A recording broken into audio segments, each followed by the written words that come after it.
So let me show you how you can upload only specific photo to your iCloud, right? So if I open up my photos library, I don't see exactly which photos are stored locally and which belong to the iCloud. That's just how it works, so you can move around your photos, but you won't find out much. So we go to settings and profile instead, where we can proceed to the iCloud section. And when you click on the photos below, you're gonna see that there is the sync this iPhone toggle.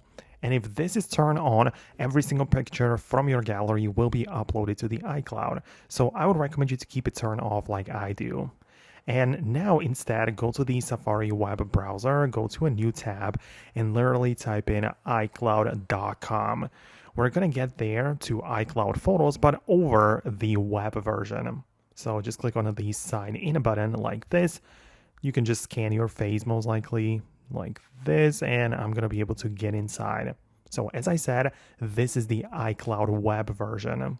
So the syncing is disabled, but we can go to the photos in here, and I only have like 2 images in there. The problem is that my storage is full, so I'm gonna quickly try to free up some of the storage.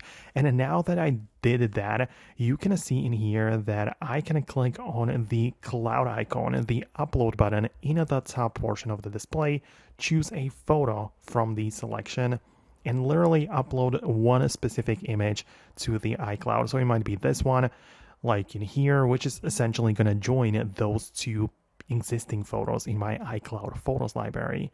So it might take a while to load up, but just know that we are uploading only this particular image and not really anything else. So that's how we're going to do this. If you only want to upload specific images there, let me know what you think, subscribe, and I'll see you later.